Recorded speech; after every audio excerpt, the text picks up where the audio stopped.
Daniel shouted, "Where do you want to see it? A newspaper will be fine."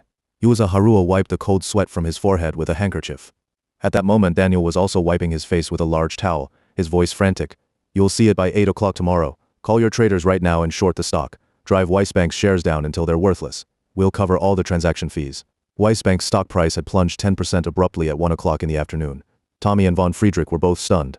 Tommy stared at the flood of bankrun reports pouring in. Withdrawal amounts had surged again, dragging the AXI banking index down with it.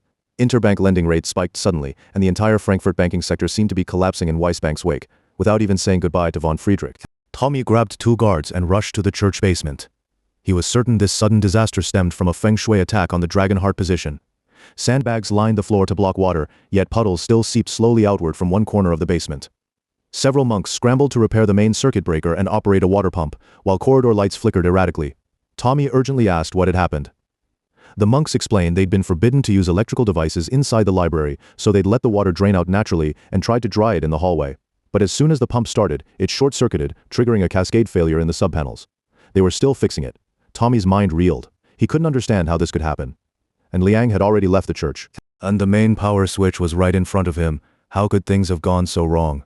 He strode quickly to the library door, pushed it open, and stepped inside. Water reached his ankles instantly, and a sharp jolt shot through his body, an unmistakable electric shock. Finally, he realized what Liang had done. He yelled at the monks, "Drain the water, bring in fans to dry the floor and walls, but no heaters." Then he bolted out of the church himself, and Liang and Xiaoyu's hot dog cart was parked legally along the roadside. Tommy didn't spot them at first, but he soon noticed thin wires nailed to the wet sandbags. Enraged, he kicked the wires aside, snatched a pistol from one of his guards' holsters, and charged toward the hot dog cart, following the wire trail. And Liang had been watching Tommy's every move, only when he saw Tommy furious and gun in hand. Charging toward him did he grab Xiaoyu and burst into laughter, sprinting toward the main river. The two groups chased each other through the residential streets like characters in a silent Charlie Chaplin film. Exhausted by this childish game of hide-and-seek, neither side could run any farther once they reached the main river, because ahead stood an iron bridge guarded by armed police. Any fight there would get them all arrested immediately. And Liang stood safely behind the officers, laughing loudly at Tommy. Tommy glared back, trapped between fury and helplessness. The police watched the whole scene, utterly baffled by these lunatics. Just then, Tommy's phone rang. It was von Friedrich, ordering him back to the conference room immediately. In just over 10 minutes, the stock had crashed to 12, a historic, unprecedented collapse, but if Mishima Bank cooperated, this price range would be their legal takeover zone. Tommy posted 2 guards outside the church to secure the flooded area and prevent further tampering, then raced back upstairs to the 3rd floor.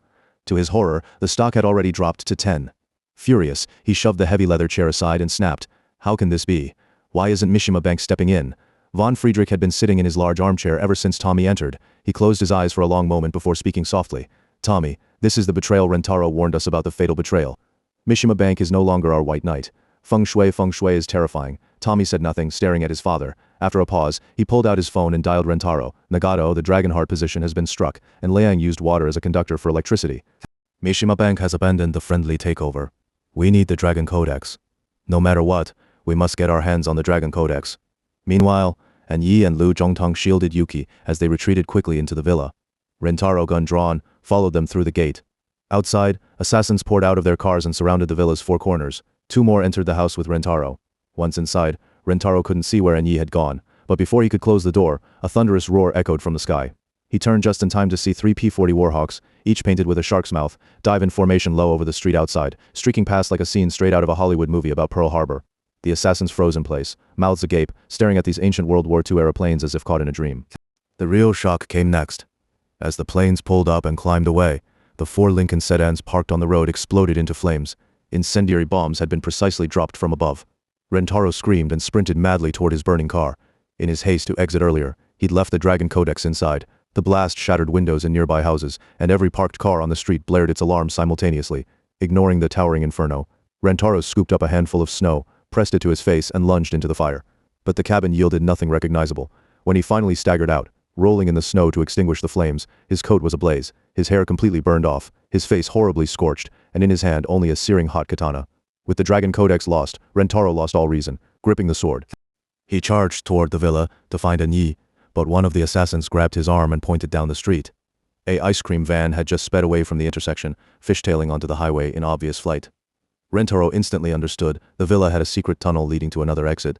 An Yi, Yuki, and that damned giant were escaping in the van. Yuki's face was injured, surely beaten by him.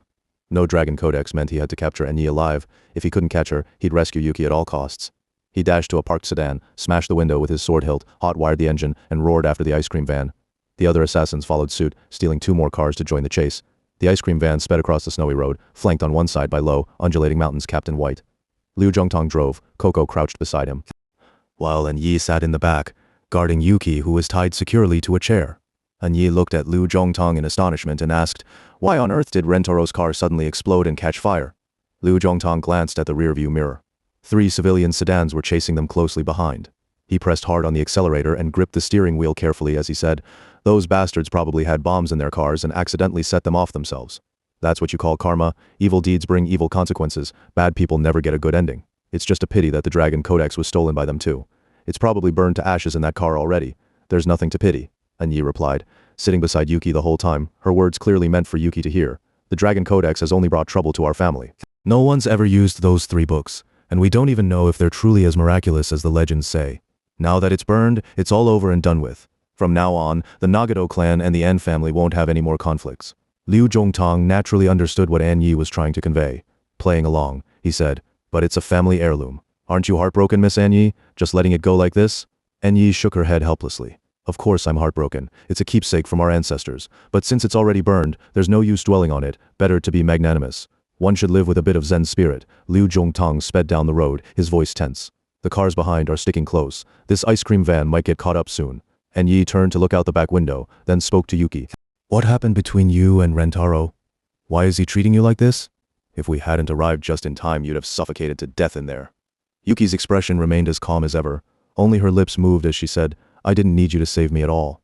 The master did this just to lure you out. You've already fallen into his trap. You'd better stop the car right now and go back to Japan with him. If you rewrite the Dragon Codex and hand it over to him, he'll reward you handsomely. Otherwise, not a single member of the N family will survive." Though Yuki's tone was cold and laced with menace, An Yi could tell she was merely putting on a brave front. Smiling gently, An Yi said, "Don't put on airs anymore. The lock on that safe was smashed by Rentaro himself. He never intended for anyone to let you out. He wanted you to die inside. Something must have happened between you two. And yet you still care so much about him. My daughter is about your age, and she even looks a bit like you, but she's far happier. Why must a girl like you degrade herself like this? Tell me, where do you want to go? We'll take you there. Do you want to go home?" Yuki's face remained as cold and smooth as porcelain. "You people don't understand the meaning of life at all. You think eating and sleeping every day is happiness, but you're just living like pigs." Hearing this, Liu Zhongtong grew impatient. "This girl's got no manners at all. Miss An Yi, just throw her out of the car. Rentaro probably came back just to find her. Once we dump her, he'll stop chasing us." Yuki didn't flinch. An Yi immediately responded, "That's not a bad idea, brother Liu. When I give the signal, slam on the brakes hard. The road's icy, you'll need to be careful." After saying this, An Yi kicked Yuki chair and all toward the door, pulled a kitchen knife from the cabinet and sliced through the ropes, binding Yuki to the seat. She then pressed the blade against the rope tied around Yuki's ankles and said, "Miss, I know you're skilled in martial arts. When the van brakes, suddenly jump out, but be careful." Liu Zhongtong steered the van close to a large snowbank by the roadside. When An Yi judged the distance was right, she yanked open the door and shouted, "Brake!" The sudden deceleration caused Rentaro's car to slam heavily into the back of the ice cream van, sending it skidding sideways across the snowy road. An Yi stumbled inside the cabin, and the knife in her hand sliced through the ropes on Yuki's ankles. But instead of jumping out, Yuki twisted her body, lifted her legs, and clamped them tightly around An Yi's waist. With a powerful twist, she hurled both herself and An Yi out of the van. They tumbled through the air and crashed together into the snowbank. Ever since Yuki opened her eyes in the basement and saw An Yi, she had resolved to kill her, partly because it was Rentaro's original plan, and partly to prove she hadn't betrayed him. She needed to bring An Yi's head to him as proof. Now that she'd heard the Dragon Codex was destroyed, An Yi herself had become the living Dragon Codex, and Yuki had to capture her at all costs. Liu Zhongtong was horrified to see An Yi thrown out of the vehicle. Struggling to stabilize the van, he yelled in Chinese, "Miss An Yi, close your eyes now." Caught completely off guard, An Yi felt Yuki's legs crushing her waist as they tumbled uncontrollably through the snow. Hearing Liu Zhongtong speak in Chinese, she sensed something was wrong, and immediately curled into a ball, covered her head, and buried herself deep into the snow. The ice cream van finally skidded to a stop far ahead, with Rentaro's car pressing hard against its rear. The other 2 sedans driven by assassins quickly boxed it in from the sides and front. But Liu Zhongtong pulled out a pair of sunglasses from under the dashboard, put them on, and slammed a switch next to the steering console. Rentaro, watching the scene unfold ahead, was just about to step out with his men to capture An Yi when a blinding burst of white light erupted from the ice cream van. His vision went pitch black instantly. Fumbling blindly with his gun, he shouted desperately, "Yuki! Yuki!" When Yuki and An Yi hit the ground, Yuki had essentially been holding onto An Yi, which meant she took the brunt of the impact. As she emerged from the snowbank, she immediately saw An Yi right in front of her, swinging a horizontal elbow strike. In martial arts, there is a saying, better take 10 punches than 1 elbow. An Yi's Pai Zhou, slashing elbow, was one of Wing Chun's deadliest techniques, delivering devastating power. Yuki's hands were still bound behind her back, leaving her unable to block. The strike sent her flying over 10 feet away. An Yi had known the moment Yuki dragged her out of the van that Yuki intended to deliver her alive to Rentaro. This was no time for maternal compassion. No matter how much she pitied Yuki, she had struck with everything she had. After breaking free, she scrambled back onto the ice cream van as fast as she could. Liu Zhongtong immediately floored the accelerator, ramming through the sedan, blocking their path and bursting out of the encirclement. Yuki knelt painfully in the snow, watching Rentaro stumble around, calling her name with desperate urgency. Her heart shattered. All she'd ever longed for was to hear him call her name like this, with such raw, unrestrained emotion. Forgetting entirely about An Yi, she struggled to her feet and ran toward him, crying out, "Master, I'm here." From the passenger seat, An Yi watched the scene in the rearview mirror, gasping for breath as she said, "This girl is absolutely insane. Dangerous, so dangerous you called me just now. What was it about?" Liu Zhongtong gritted his teeth and replied, "I told you to close your eyes. This van's equipped with xenon strobe lights. They can temporarily blind people. The mafia originally used them to shake off police. No wonder. Where to now?" And Yi shook the snow off her head and said, "Into Kato Mountain, to the Sacred Spirit Convent. They'll catch up with us again. If we lead them into the city and they start killing openly, it'll be a mess." Yuki ran up to Rentaro, who immediately pulled her into his arms and quickly patted her down. "Yuki, my eyes were hit by the car's bright lights. I can't see anything right now. There's a katana in the car. Hurry, cut the ropes loose and drive after An Yi." Yuki sprinted to the car, sliced through the bindings, then helped Rentaro inside. He added, "I shot a tracker onto their vehicle. Use the satellite system to follow them." She pressed the accelerator. The Lincoln sedan skidded off the road, tires spraying slush. Behind them, the assassins were still clutching their eyes, leaning against their wrecked car. Yuki asked Rentaro, "Don't worry, sir. Vision usually returns quickly after exposure to xenon lamps like that. Are they following yet?" "Not yet. Don't worry, they've got satellite trackers too. They'll catch up soon." Are you all right?" The highway was nearly empty. Yuki drove fast, heart pounding. Hearing Rentaro's concern for her, she replied tenderly, "I'm fine, sir. I'm so glad you came back for me." Rentaro's hand rested firmly on her thigh. After a long silence, he spoke with effort. "Yuki, you mean a great deal to me. I'm sorry." Yuki placed her hand over his while keeping the other on the wheel. "I'm sorry for making you worry, sir. I'll always stay by your side no matter who you are, what you're doing, or where you go. Yuki will always be with you." Her voice choked up. She glanced at Rentaro's face. His hair was singed. His skin smudged black from the explosion. Though clearly blind for now, his eyes remained fixed ahead, a faint contented smile on his lips.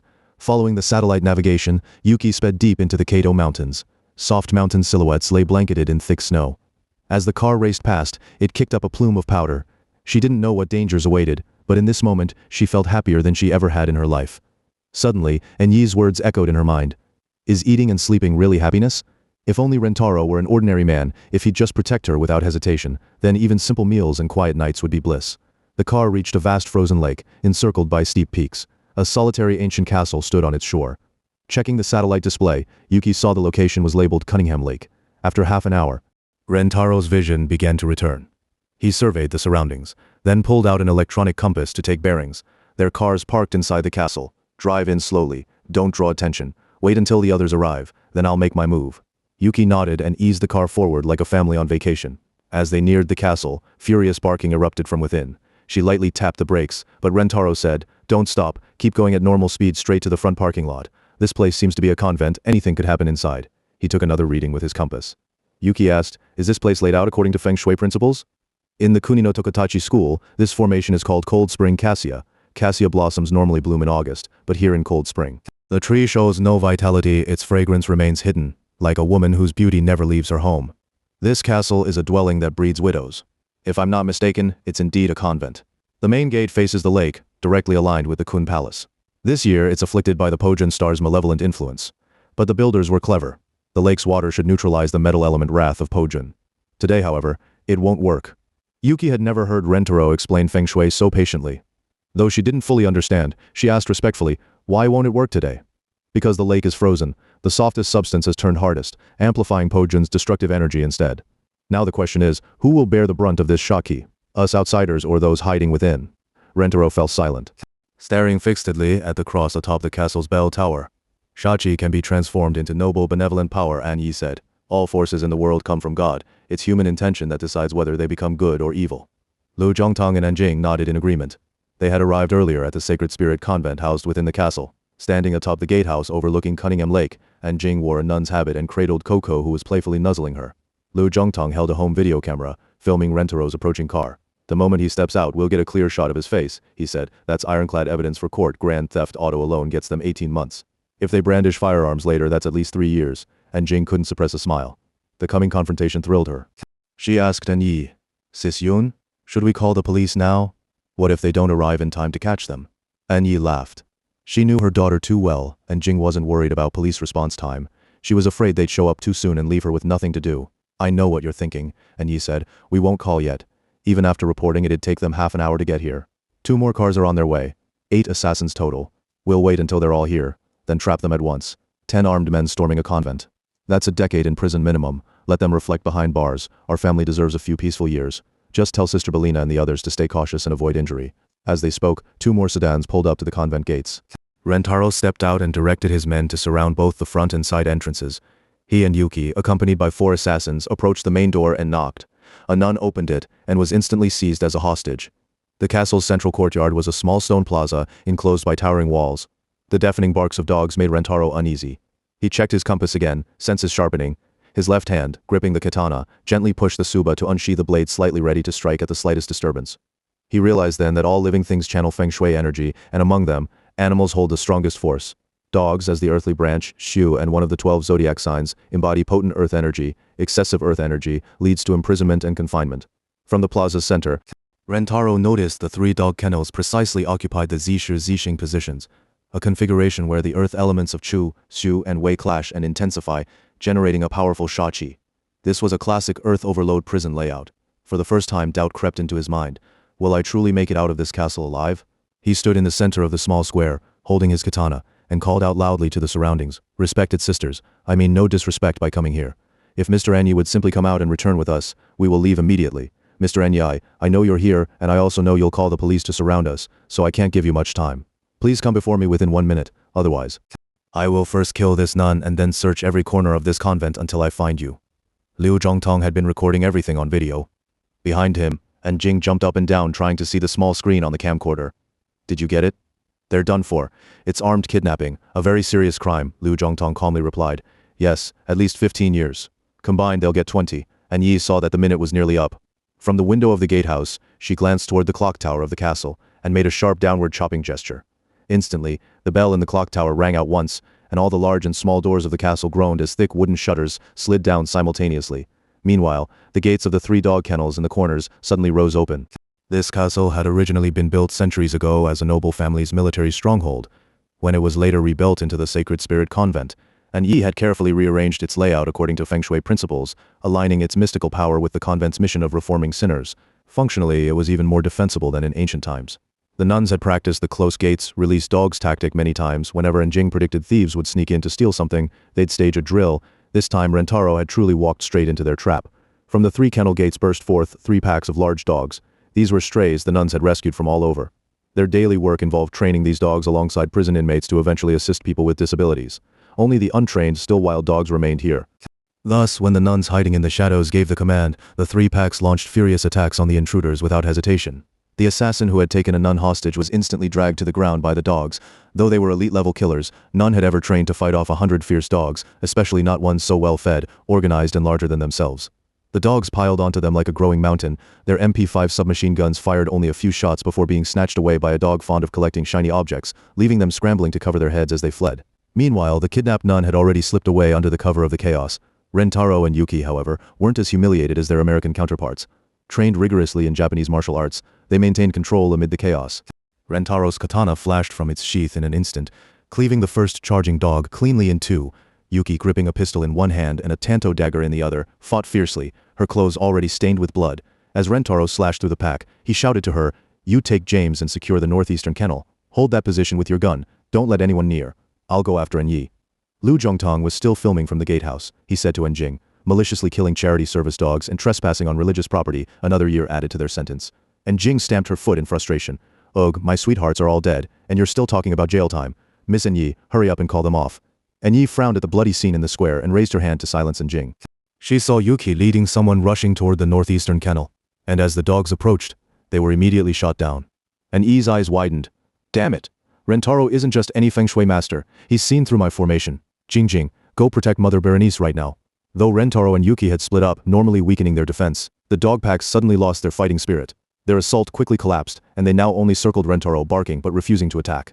An E waved toward the clock tower, and at its signal, all the dogs retreated back into their kennels. The three punishments Earth prison formation and E had set relied on the destructive clash of three directional energies. But in metaphysical theory, harmonious directional alignment could neutralize such conflict. Rentaro's move sending Yuki and James to occupy the northeast was rooted in an extremely clever esoteric principle.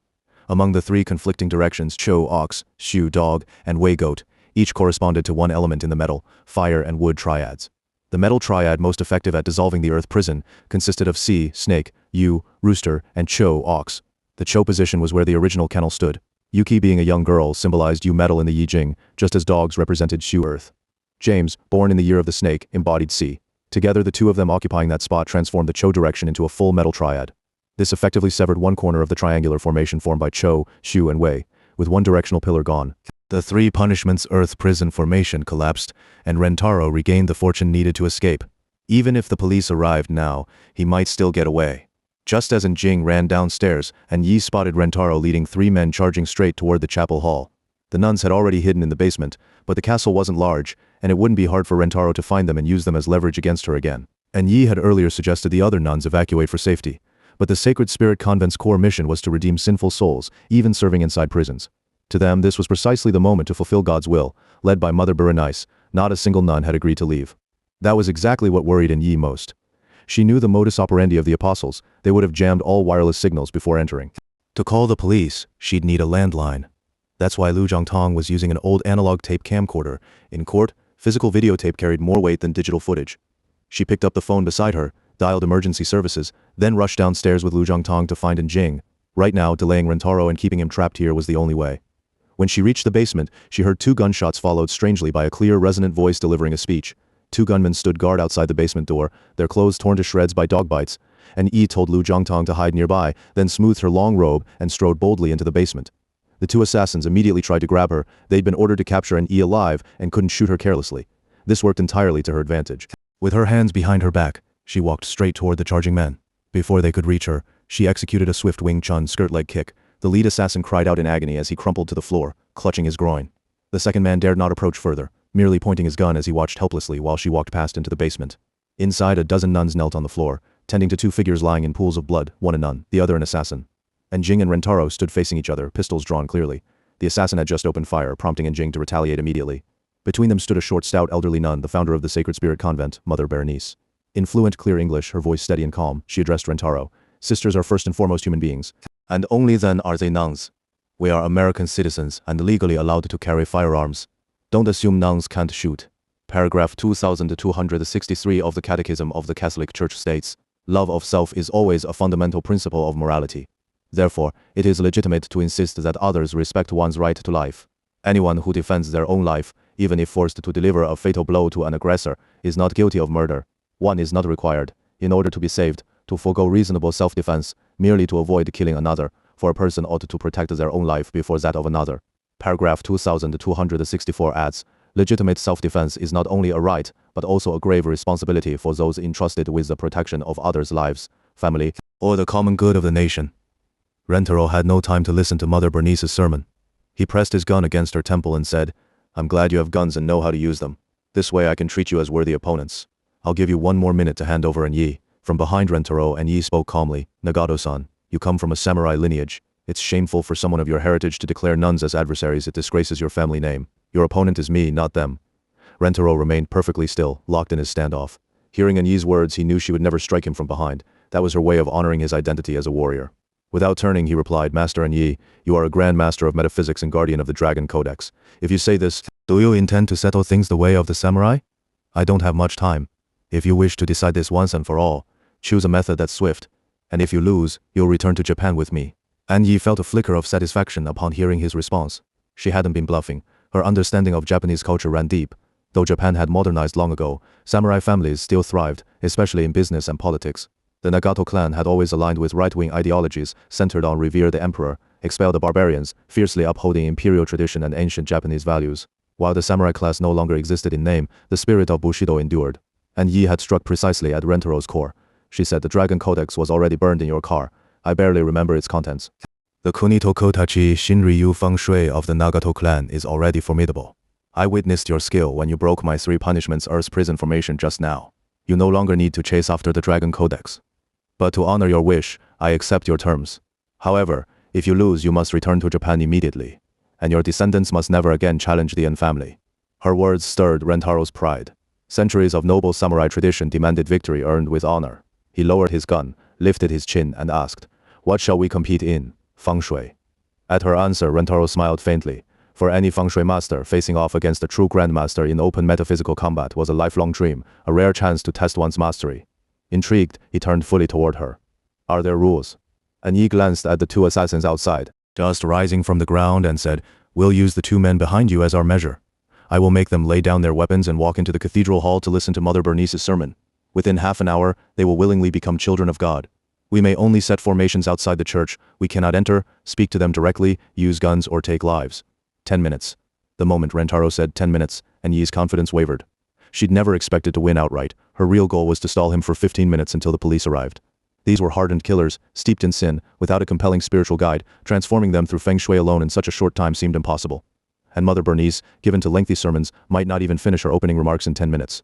And Yi looked at the nun, who gave her a gentle, reassuring nod. Immediately, and Yi countered. 15 minutes, Rentaro murmured, "Understood." Then holstered his gun, drew his katana, and strode to the center of the small square, claiming the central palace position. The nuns led the 2 assassins, who still had their pistols tucked into their waistbands, into the main cathedral. Rentaro gave Yi a slight bow and said, "I look forward to your instruction." In one fluid motion, he pulled a grappling launcher from his coat and fired toward the highest point of the castle. A silver wire shot upward, embedding itself in the bell tower. Gripping the alloy cable, Rentaro soared into the air like a great eagle, katana raised, charging straight for the massive cross atop the spire. The castle faced southwest, with the Grand Cathedral positioned in the northeast, the mountain support sector in Feng Shui, symbolizing vitality, health, and communal unity. The church's spiritual cohesion radiated from this anchor. Rentaro's intent was clear. Severing the cross would shatter the congregation's spiritual foundation. Seeing his move, the nuns swiftly shut the cathedral doors. Inside, a mournful yet beautiful organ melody began to play, the sacred hymn echoing under heavy cloud-laden skies. And Jing and Lu Zhongtong rushed to Yi's side. She shouted, "You 2 retake the Aux sector kennel at once. All other sisters gather straw to the center of the square and light a fire. Quickly douse it with heating oil." And Yi's dual aims were delay and containment. If she could align with Mother Bernice's preaching, so much the better. First, she needed to reclaim the Aux sector and bring the dogs inside to re-establish the 3 punishments Earth prison formation. Simultaneously, lighting a bonfire in the square would warm the chi field. This castle's Feng Shui was dominated by earth element, which weakened severely in cold. With fire energizing the ground, frozen earth would transform into fertile soil, capable of nurturing redemption. Even if Rentaro succeeded in destroying the cross, he couldn't demolish the entire bell tower. It would remain the strongest mountain support. Inside the cathedral, the atmosphere was solemn and pure. The hymn filled the space with profound emotional resonance. Yet the 2 assassins stood slouched in the nave, hands in pockets, smirking with contempt at Mother Bernice. Mother Bernice, accompanied by her little dog Coco, stepped onto the altar and beckoned to them. "Children, come here." They swaggered forward, one sneering, "Gonna preach us the Jesus story again? We've got it memorized." The other played along with dark humor. He spread his arms wide like a crucified figure, bent dramatically at the waist, and groaned in exaggerated agony as he shuffled forward. "Oh, I bear the cross. I've taken your sins upon myself. Ha ha ha." Mother Bernice gestured for them to climb onto the altar. She sat cross-legged on the floor and said to them, "Children, do you know I was once raped?" The 2 assassins were taken aback. The holy nun had not spoken of Jesus, but instead revealed something so deeply personal. They both fell silent instinctively, and one finally asked, "Who did it?" Sister Berenice smiled calmly, stroking Coco, who lay beside her. "The police in Los Angeles." Both assassins cursed in unison, "Damn the cops. As long as I live, I'll kill every last one of them.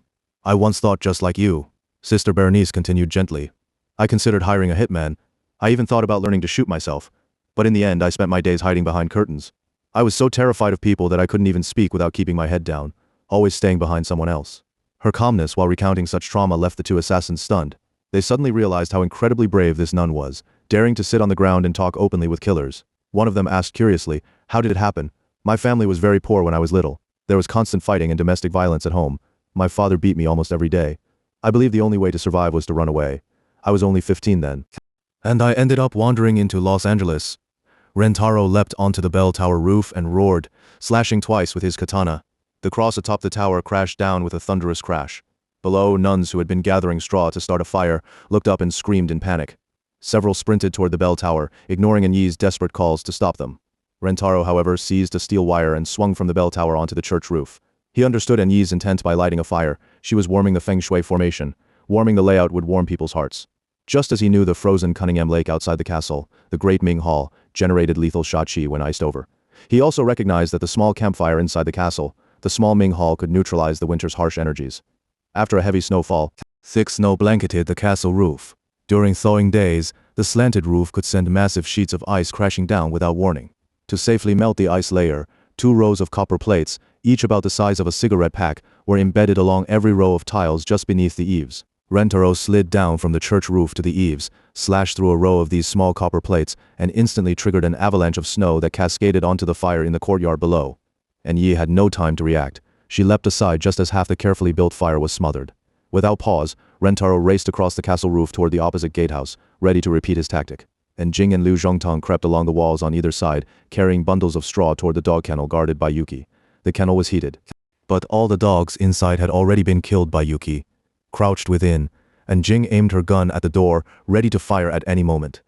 Moments later, burning bundles of straw were tossed inside. Thick smoke filled the kennel instantly. She and James grabbed the flaming straw and hurled it back out, but more kept flying in. After several rounds, the smoke became unbearable. James, unable to endure the fumes, coughed violently and rushed outside, only to be struck on the head by a heavy club and thrown back into the kennel. Ignoring James, Yuki turned on the faucet inside the kennel, spraying water everywhere to douse the flames. But more burning straw kept sailing in through the door. When water hit the smoldering straw, the smoke grew even thicker, turning the kennel into a black inferno. And Yi stole a glance at Jing and Liu Zhongtong and saw their clever coordination, reassured. She turned her full attention back to Rentaro. She picked up a long pitchfork used for hay and spun it around the fire like a windmill, sweeping away falling snow with one motion while the swirling gusts fanned the flames higher. She had calculated carefully, if this confrontation ended within 15 minutes, her stamina would hold, no matter how intense the fight became. So she threw herself into the battle without restraint. But the nuns' religious devotion surprised her far more than she expected. She saw 5 or 6 of them braving the fierce wind from the lake, propping ladders against the bell tower and climbing up. At the very top, they trembled as they struggled to re-erect the fallen cross. Their black robes fluttered dramatically against the sky, as if declaring that Christ's faith was their battle standard. The cross would never fall. Anyi was shaken to her core. Though the large cross was indeed a key Feng Shui point, it wasn't her primary concern. She'd anticipated Rentaro would target it, but defending it directly was far too dangerous and costly. Her plan had been to indirectly support it through the warmth of the fire formation, and for untrained nuns to attempt such a rescue. It was reckless. They could easily lose their footing and plummet to their deaths. She shouted urgently for them to come down, but they paid no heed, clinging stubbornly to the cross high above. Fury surged within her. She hurled the iron pitchfork like a javelin toward Rentaro on the gatehouse roof. He deflected it with his katana, then heard Anyi yell, "Nagato, Rentaro. Look at this. You've already lost completely." Rentaro, too, saw what the nuns were doing on the bell tower. He felt immense spiritual pressure. He had severed a soulless Feng Shui object, but now powerful souls had raised it again. That swaying cross in the icy wind seemed like a consecrated ritual instrument, charged with boundless vow power. He sliced through another row of snow-stopping copper plates, sending another wave of snow crashing onto the campfire in the courtyard. Then he dashed back to the bell tower, shoved the nuns off, and unleashed a flurry of strikes, ran Tori slashing the cross into irreparable fragments with blinding speed, his katana a blur of silver light. Afterward, he rappelled down the church wall like a spider, kicked in the stained glass skylight, and found the organ right before him. With a mighty heave, he hurled his katana into it. The blade pierced the pipes and reeds, and the organ's music ceased abruptly. Rentaro neither entered the church nor fired a shot. He had destroyed 2 critical Feng Shui power points without breaking the rules. In Feng Shui, sound played a vital role. Peaceful, harmonious tones invited heavenly blessings, while sharp, jarring noises created sonic shachi. The shattering glass and the silenced organ would both disrupt the sacred atmosphere of the chapel. The 2 assassins watched as the stained glass window depicting Jesus and the 12 apostles shattered. Cold wind howled through the broken opening. The organ lay ruined, and the nun who played it scrambled frantically to inspect and repair it. One assassin stood up and declared, "You let go of the past only because you admit you're weak. No one ever gets justice or fairness from the law. You have to take everything back yourself. Those who can't save themselves deserve to die. You believe in Jesus because he told you to submit, but what has Jesus ever given you? You just hide yourselves deep in the mountains. You say God loves the world, but I've never seen his love. If there really is a God in this world, he should be merciful, yet the God I see is crueler than I am." Another assassin also said, "It's pathetic to outlive the people who hurt you. Sister, just write down the names of those you hate, and I'll take them out for you. I like you, I won't charge you a cent. I promise your remaining days will be more peaceful than they are now. Oh, and then you'll be even closer to God. Ha ha ha ha." Sister Berenice didn't stand up. She looked kindly at one of them and said, "Morris, could you hand me your gun?" Morris hesitated for a moment. Sister Berenice added gently. Charlie still has another gun. What are you afraid of? Charlie, who loved cracking jokes, tilted his head toward Morris. After a pause, Morris reluctantly handed his pistol to Sister Berenice. She released the safety and pointed it at Charlie. Thank you for trusting me. We're already friends now, and I want to tell you about a power far greater than this gun. You believe in guns and violence and in yourselves, but when I asked for your weapon, Morris, you were afraid. Because all your strength comes from this gun. Without it, you have nothing. You become weak. Exactly as you yourself said. At that point, you should just die. After finishing, she turned the barrel toward Morris. He felt a chill run down his spine. Who knew if this nun might accidentally pull the trigger? He glanced at his watch. Sister Berenice said softly, 5 more minutes, child. Sit down. Broken windows can be fixed. The organ will play again. And you too will return to God's grace. When someone commits a crime, a judge may convict him, even sentence him to death, but no judge can grant forgiveness. To pardon a sinner would violate the law itself. Do you know who can forgive such a person? Only a sovereign ruler above all judges, only the one with ultimate power can truly pardon and show mercy. That kind of strength is greater than blades, guns, violence, or even the law. She handed the gun back to Morris. He holstered it and muttered, We're not kings, and neither are you. Are you saying you're forgiving us? My child, she replied gently, you are weak. You don't even have the courage to lay down your weapon. You're only deceiving yourself. Yes, you've been hurt, but you don't realize you too can forgive like the Lord. In the story I just told, there was another person who could have forgiven that sinner. Do you know who that was? Inside the kennel, Yuki could barely endure the smoke anymore. Over the radio, she asked Rentaro whether they could retreat. Rentaro insisted they hold their position. It was their only escape route. If the police arrived, they'd surely surround both the main gate and the side entrance. Then this spot would be their only way out. They'd blast a hole through the wall and flee. Hearing his explanation, Yuki bit back tears and coughs, pressing a wet cloth over her mouth as she stayed put in the smoky kennel. And Yi wasn't worried about Rentaro shattering the crucifix. Instead, she fretted over whether the nuns had been injured falling from such a height. The campfire in the small square had nearly died out under melting snow if it went out completely. Combined with the dropping temperature inside the church and the absence of organ music, the 2 assassins listening to Sister Berenice's sermon would grow increasingly resistant, let alone bow their heads before God. She signaled a nun who was tending the fire to open the church doors wide. This would allow the altar to directly face the campfire, connecting the dragon chi, according to Feng Shui principles. She then instructed the nuns to bring forward a cargo cart filled with straw and push it into the central courtyard of the castle. Snow beneath the cart wouldn't affect the burning material on top. The nuns doused the straw with heating oil, and suddenly the flames roared back to life. Rentaro began to realize he couldn't handle so many determined nuns alone. His hand instinctively reached for his gun. He almost pulled the trigger, but he remembered the rules he'd agreed upon with Yi. No firearms, no killing. And he couldn't call Yuki out to help either, so he deployed his alloy wire, hoisted himself onto the roof, and leapt out of the castle grounds. A loud explosion blew open the castle gates. 3 sedans charged in, recklessly plowing through the courtyard without regard for the nuns' lives. They rammed the burning cart out of the square, shoving it through the gate and sending the flaming heap tumbling down toward Cunningham Lake. Rentaro drove one of the cars back into the square, slammed on the brakes and executed a sharp, stylish drift that pivoted the vehicle to face the shattered castle entrance head-on. He stepped out, glanced toward the kennel where Yuki was holding position. Thick smoke still billowed from within. But she confirmed over the radio she was still inside, and then opened the passenger door of the sedan. With a courteous gesture, he invited Yi. Mr. Yi, 15 minutes are up.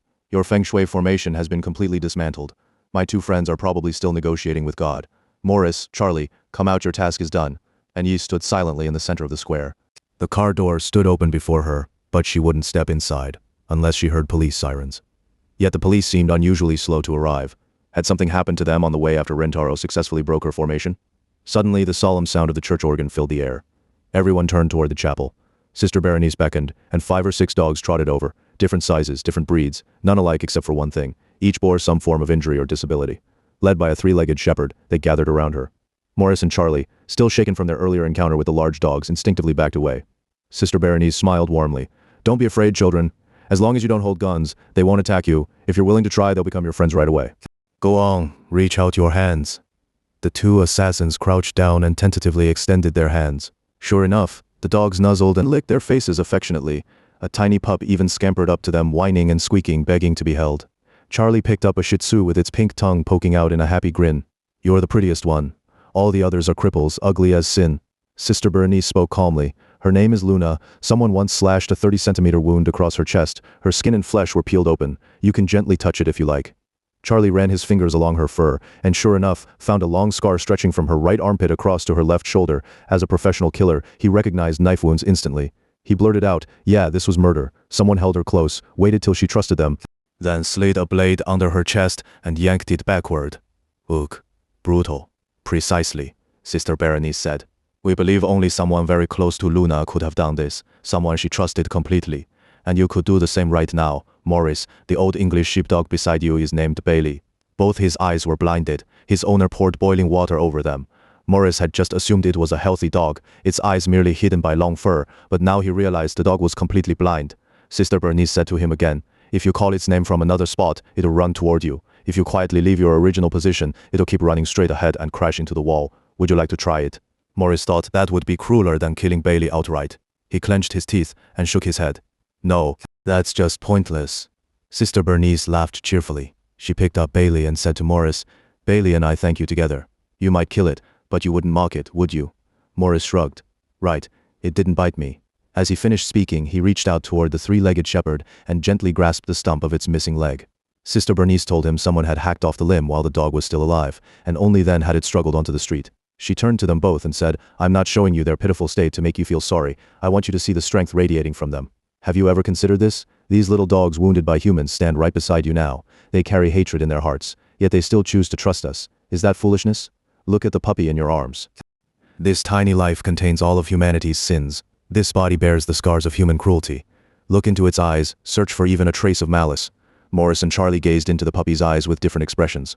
Those eyes were as clear and bright as lake water under a blue sky, filled with an eagerness to connect that made them want to reach out without hesitation. Sister Bernice continued, "Just as you carry guns, dogs lack no power to attack.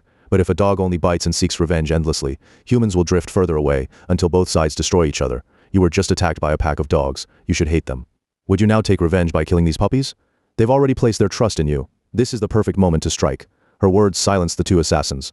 They weren't fools, they'd become killers for reasons of their own, but a life of killing would only end with another assassin's bullet. Living like that held no meaning. Even if they killed everyone in the world, they'd lose the world themselves. What good would that do? The nun who repaired the organ returned to her seat. She had just pulled out a katana to fix the instrument, and once again a slow, sorrowful hymn flowed softly from her fingertips. Charlie, holding Luna, suddenly burst into tears. No one knew what he was thinking, but everyone carried their own painful past. To weep openly before God was the deepest possible cleansing of the soul. Tears welling in her eyes, Sister Bernice placed her hand over Charlie's and looked up at Morris. "You came here with a gun, yet you put it down and sat before a nun.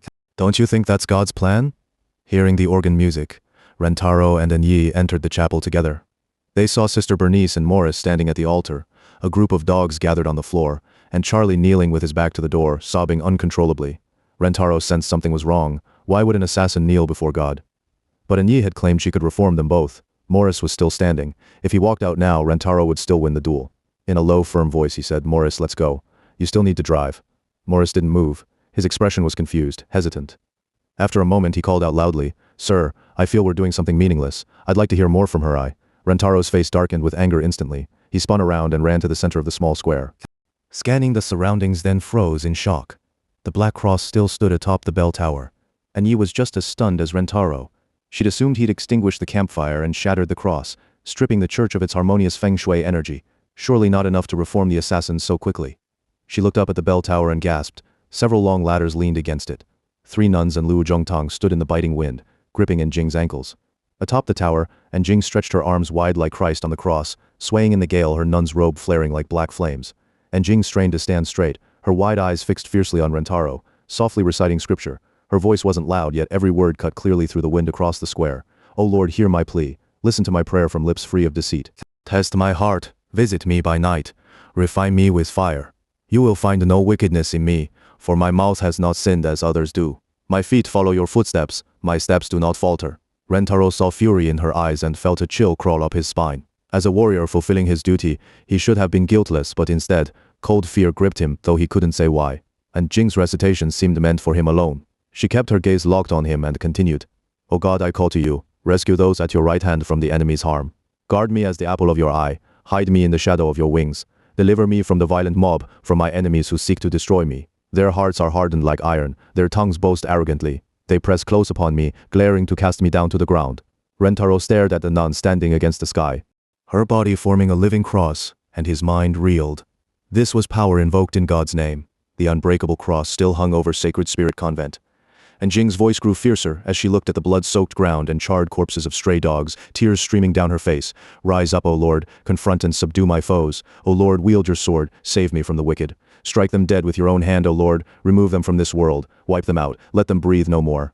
The nuns knelt in the square, praying with Jing. The air thickened with solemn intensity. Rentaro knew he had truly lost. He pressed his earpiece and called Yuki's name, but received no reply. He rushed to the kennel and found Yuki and James unconscious in thick smoke. On his command, Yuki had guarded the kennel without retreat, collapsing only when she could no longer stay conscious. Rentaro lifted Yuki silently and walked to the center of the square. He bowed deeply toward the chapel, then toward Enyi, before getting into his car and driving away from the castle.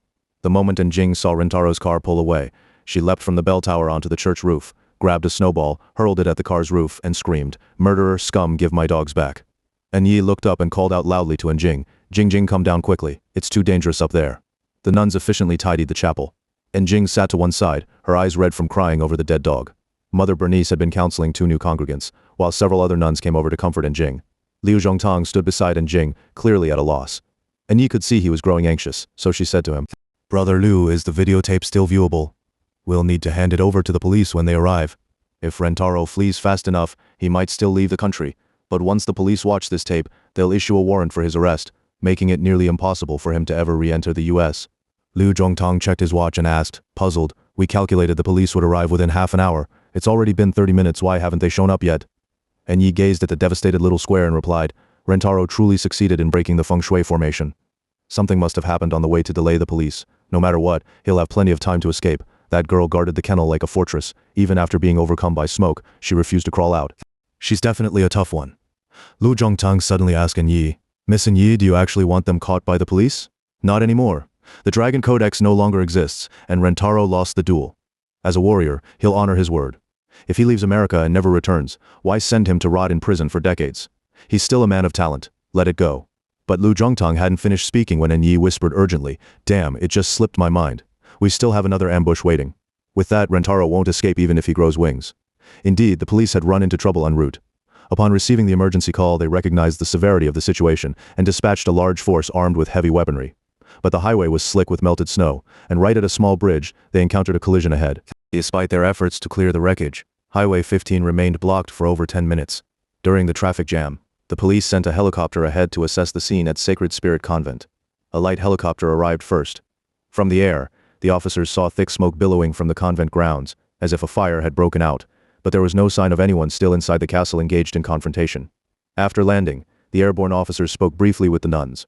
Then they received a radio message from headquarters. The suspect who had taken the nuns hostage had just been visually confirmed from the air and was now being pursued. 3 aircraft from the Flying Tigers Aviation Club, which happened to be training nearby, had already forced the suspect's car back toward Kato Mountain. The Flying Tigers Aviation Club was founded by veterans of the World War II of Flying Tigers Squadron. To preserve their noble legacy and memories, they meticulously maintained their vintage warplanes. Normally, they offered flight instruction to aviation enthusiasts and occasionally assisted local farmers by spraying pesticides and fertilizer. The club was deeply respected by the community. Today, the pilots trailing Rentaro were none other than those legendary World War II aviators. Upon learning their adversary was Japanese, they grew unusually excited.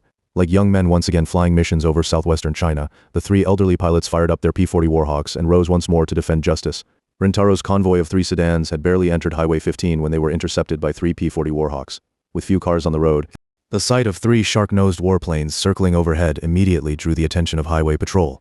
Knowing standard U.S. police pursuit protocols, Rentaro realized Highway 15 would soon be sealed off at both ends and along all adjacent exits. Escaping via the highway to Washington Airport was now impossible. He made a swift decision, head into the mountains and vanish under the cover of dense forest. The 3 cars sped through winding mountain roads, but the planes above relentlessly relayed their position to the police like a beacon branded onto the sky, visible to anyone who looked up. After breathing fresh air for a while, Yuki regained consciousness. She'd inhaled too much carbon monoxide in the smoke and felt utterly drained. Since Thermont Town, she'd endured relentless combat, leaving her body covered in wounds. Weakly leaning against the seat, she turned her head to watch Rentaro, who drove with intense focus. His hair was singed yellow, his face smeared with soot, but that determined expression still stirred her heart, because no matter where he went, he always took her with him. Yuki reached for a submachine gun beside her, intending to shoot down the planes. But Rentaro gently pressed her hand down and said, "They're flying too high, you can't bring them down with gunfire. Once we get deep into the mountains, we'll lose them. Rest for now." Yuki let her hand fall limply. Truthfully, in her current state, even if she fired, she wouldn't hit anything. The cars plunged deeper into the mountains. Another police helicopter appeared in the sky, meaning law enforcement was closing in, and the encirclement would begin any moment. The mountain road was completely empty. Road signs warned of a series of sharp curves ahead. One side sheer cliff, the other a steep valley. The trees that previously shielded the road from aerial view had thinned out, leaving the highway fully exposed. Vehicles had to slow down here, but Rentaro maintained high speed, fishtailing through the turns. The police helicopter began broadcasting warnings through a loudspeaker, ordering Rentaro to stop the standard signal before an assault. Instead, Rentaro accelerated. There had to be a police blockade ahead, but he was determined to break through at full throttle. The three P-40 Warhawks once again formed a vertical line and roared down from the valley in a steep dive toward Rentaro's convoy. He'd witnessed their skill before in Thermont Town. They'd precisely bombed his car. Dive bombing was an advanced World War II technique. Mediocre pilots often couldn't pull up in time and crashed. Even well-trained pilots rarely hit a moving car with such accuracy. Only battle-hardened veterans could execute such precision. From this alone, Rentaro knew the pilots must be the very owners of the Dragon Codex, the World War II veterans from the black and white photograph. But this time, no incendiary bombs fell. Instead, a blinding cloud of white powder rained down directly in front of the three speeding sedans, its stench acrid and unbearable, instantly blinding everyone inside. Rentaro immediately understood the pilot's cunning trick. It was calcium cyanamide, one of the foulest-smelling fertilizers. Dumped in such volume at this moment, it would surely cause a catastrophic crash. He lost control of the steering wheel. The car windows had shattered long ago, and the cabin filled with the nauseating stench of lime nitrogen. Rentaro let go of the wheel entirely, allowing the car to plunge down the mountainside. He threw himself over Yuki, holding her tightly against his chest, holding his breath. When Rentaro dragged Yuki out, she no longer had the strength to stand. He retrieved a katana from the car and carried her as he wandered aimlessly through the valley, knee-deep in snow. Above him, 3 fighter jets circled slowly, drawing Nagato's ice cream van. After handing the videotape to the police, Liu Zhongtong immediately tried contacting the Flying Tiger's pilots, but the signal was too weak to get through. Seeing her mother and Liu Zhongtong preparing to chase Rentaro, and Jing ignored Sister Berenice's attempts to stop her and forced her way into the van. Her presence turned out to be helpful, and Jing had possessed unusually sharp intuition since childhood, like a natural-born mystic, with uncanny accuracy and divination. While everyone assumed Rentaro would flee toward the airport, she directed Liu Zhongtong straight into the Kato Mountains. Soon after, the low-flying P-40 Warhawks caught up with Rentaro, but by the time they spotted him, his car had already plunged down the ravine. Liu Zhongtong stopped the van on the steep slope, and An Yi and Jing slid down the snowy incline like 2 large birds. The moment An Jing stepped out of the ice cream van, she drew 2 Beretta automatic pistols and rushed toward Rentaro, pointing them at him and shouting, "Stop right there! You must face the consequences of your crimes." Rentaro held Yuki tightly in his arms. She clung to his neck with both hands. His face was expressionless, his eyes vacant, as he staggered forward, one step deep, the next shallow. And Yi quickly moved in front of Rentaro and said, "Mr. Nagato, get into our vehicle now. I'll do my best to get you out of here. If the police arrest you, you'll spend at least 20 years in prison." Hearing this, An Jing blurted out in disbelief, "Yun, are you insane? Why would you let them go?" An Yi turned to An Jing sternly and said, "Sister Jing, a convent is no different from prison. It exists to redeem sinners. I did consider sending him to jail, but Mr. Nagato hasn't killed anyone, and he's already made a binding pact of eternal peace with our own family. That's no different from rehabilitation behind bars. As long as his heart holds no malice, he can become a good man anywhere. If God knows his true intent, he won't let 20 years of his life go to waste. He's a master Feng Shui practitioner. He can help countless people. We have no right to rob those future beneficiaries of his aid." Rentaro stopped walking. He stared at the Chinese woman before him, dressed in a traditional Changshan, wrapped in a white scarf, radiating scholarly grace, and murmured softly, "I've killed before, and I deserve to die, but not to atone for my sins. No one in this world is innocent."